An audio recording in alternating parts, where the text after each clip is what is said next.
أما بعد فأعوذ بالله من الشيطان الرجيم. بسم الله الرحمن الرحيم.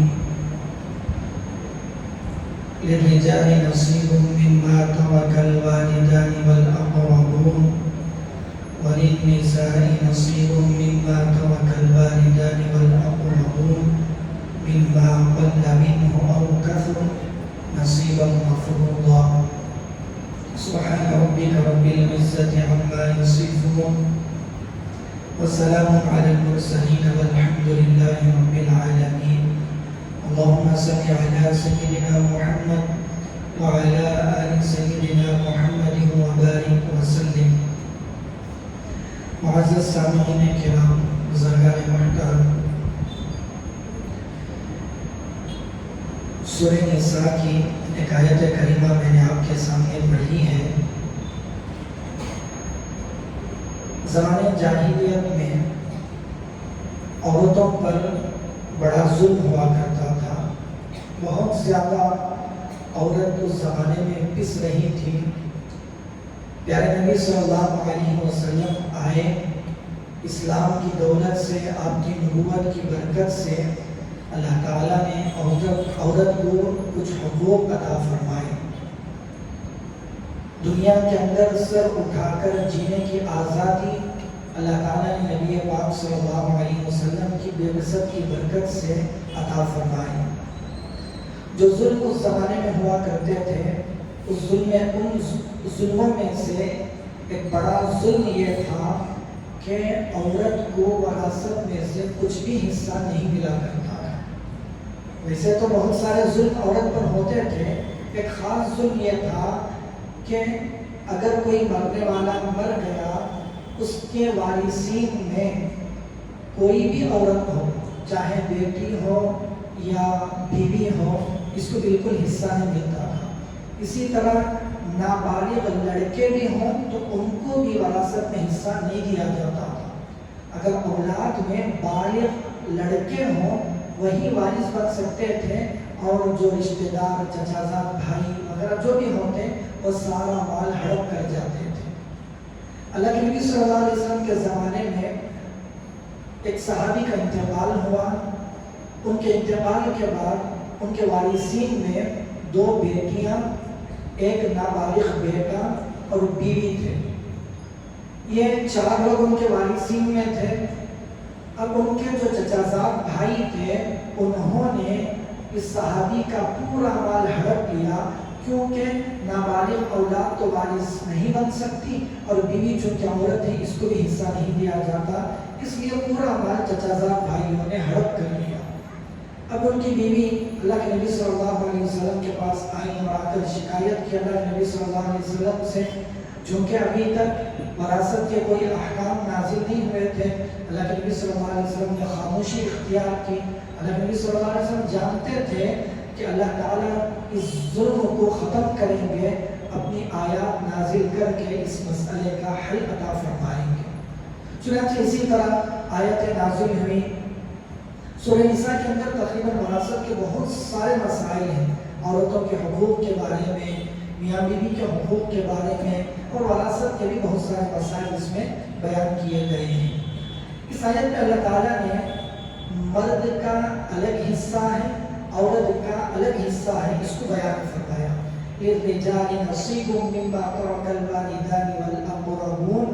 مردوں کے لیے ایک خاص حصہ ہے اس مال میں سے جس کو والدان مطلب باپ دادا، جس کو باپ دادا یا رشتہ دار چھوڑیں، اس مال میں سے مردوں کے لیے بھی ایک خاص حصہ ہے. وَلِلنِّسَاءِ نَصِيبٌ مِّمَّا تَرَكَ الْوَالِدَانِ وَالْأَقْرَبُونَ. عورتوں کے لیے بھی باپ دادا اور رشتہ داروں کے چھوڑے ہوئے مال میں سے ایک خاص حصہ ہے.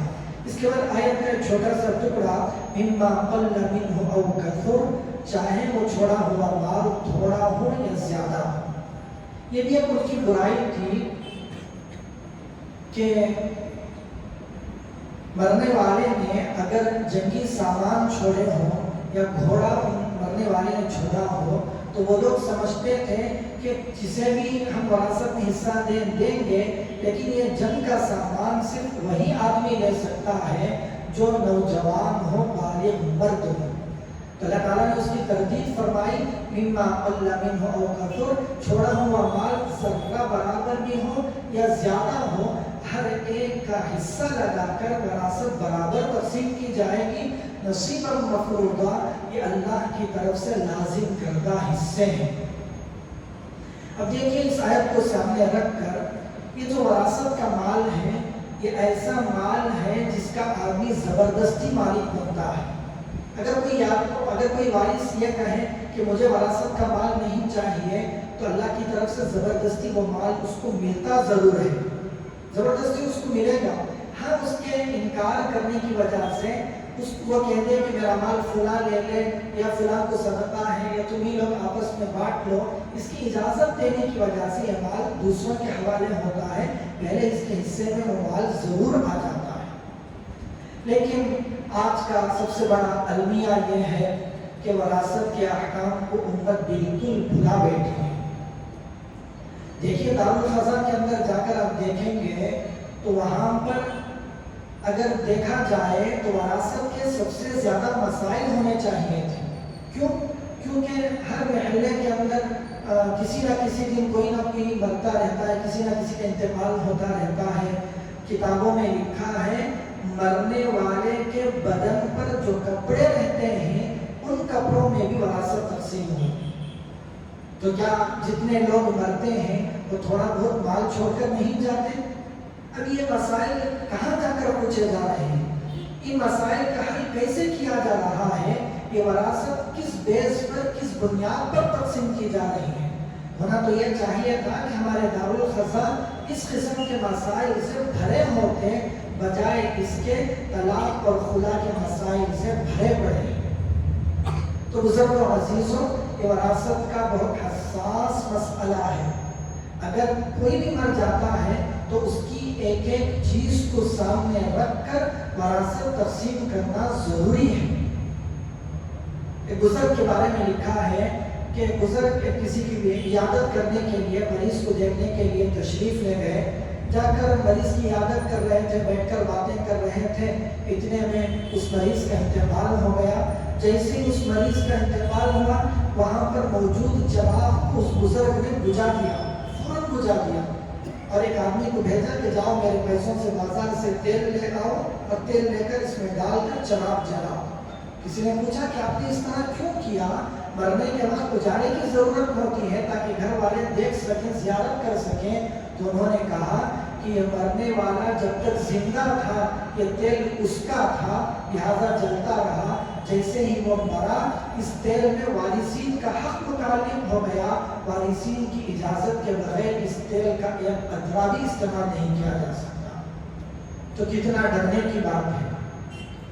آج کل یہ ہوتا ہے مرنے والے کا انتقال ہو گیا، چلا گیا، اب اس کے مال میں سے دعوتیں ہو رہی ہیں، میت کے دیدار کے لیے، جنازے کی نماز کے لیے آنے والوں کو کھانے کھلائے جا رہے ہیں۔ حتیٰ کہ فقہا نے لکھا ہے کہ میت کے مال میں سے کفن دفن کا انتظام تو کیا جائے گا، لیکن اس میں زائد چیزوں کو لینا تک جائز نہیں ہے۔ مثال کے طور پر آج کل جو کفن کے ساتھ جو کٹ ملتا ہے سارا، اس میں بالٹی، جگ اور فضول چیزیں بھی اس میں آ جاتی ہیں۔ حالانکہ بالٹی کی کیا ضرورت ہے، جگ کی کیا ضرورت ہے، وہ چیزیں گھر میں موجود ہوتی ہیں۔ چلو بھی لا لیے، لا لینے کے بعد اب اس کو استعمال کر لیا تو یہ بالٹی اور جگ کس کو دیں گے؟ اب اس کو بھی سامنے رکھ کر وراثت میں تقسیم کرنا پڑے گا۔ تو بزرگوں عزیزوں بڑا حساس مسئلہ ہے۔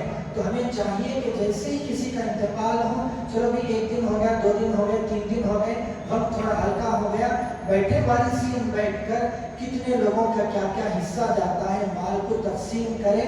ہم خود تقسیم نہیں کر سکتے، اس کے مسائل بہت گہرے ہوتے ہیں، بہت گہرے مسائل ہوتے ہیں اس کے، اس لیے فوراً جتنا بھی اس کا مال ہے اس کا حساب لگا کر کسی عالم کے پاس جائیں، مسئلہ پیش کریں کہ بھی ہمارے ابا کا، ہمارے چاچا کا، ہمارے دایا کا، ہمارے دادا کا انتقال ہو گیا، ان کے پاس اتنے چیزیں ہیں، اور انہیں بتائیے کہ ہم اس کو کیسے آپس میں تقسیم کریں۔ یاد رکھیں وارثین میں 4-5 افراد بڑے تھے اور 2-3 افراد نابالغ بھی اس میں موجود تھے۔ مرنے والے کے 2-3 نابالغ بچے بھی تھے۔ اب ان وارثین میں سے جو بالغ افراد تھے ان لوگوں نے اپنے حساب سے تقسیم کر لیا، اگر اس نابالغ بچے کا 1 روپیہ بھی اس میں سے کم ہو گیا، اگرچہ کہ اس نابالغ بچے نے اجازت بھی دی ہو، سب نے بیٹھ کر آپس میں حل کر لیا کہ چونکہ اپنے حساب سے تقسیم کر لیں گے، ہمیں تمہیں آپس میں راضی رہے تو کس کا بھی حق یہاں پر نہیں جاتا۔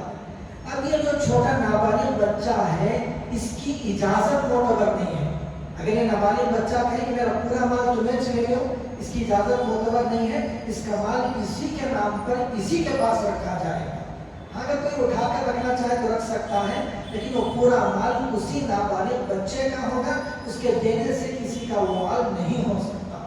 تو اس لیے جتنا بھی مال ہو، چاہے پہننے کے کپڑے ہوں، عام طور پر یہ ہوتا ہے کہ والدین کا گھر ہوتا ہے، والدین کے گھر میں ایک بیٹے کے ساتھ والدین رہ رہے ہوتے ہیں اور 2-4 بیٹے الگ الگ گھروں میں رہ رہے ہوتے ہیں۔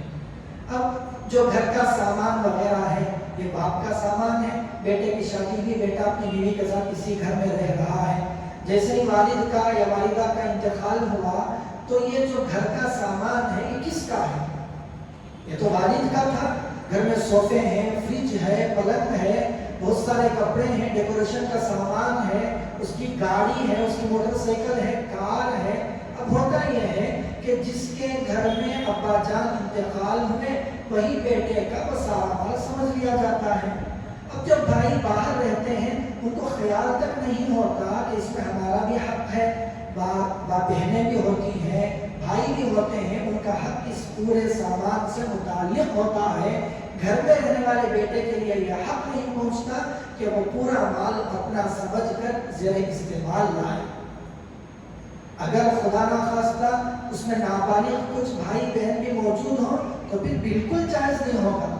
ہو سکتا ہے کہ جو بھائی بہن الگ الگ ہیں وہ کہتے ہیں کہ بھائی تو اس گھر میں رہ رہا ہے، تو ہی وہ مال استعمال کر لے، تو اس کے لیے جائز تو ہو جاتا۔ اگر نابالغ ان درمیان میں سے کوئی بچہ موجود ہے تو پھر مسئلہ بگڑ جائے گا، اس کی اجازت بھی معتبر نہیں۔ اب وہ بولا تو اس کی بات مانی نہیں جاتی، پھر اس کا حصہ نکال کر اس کو دینا پڑے گا۔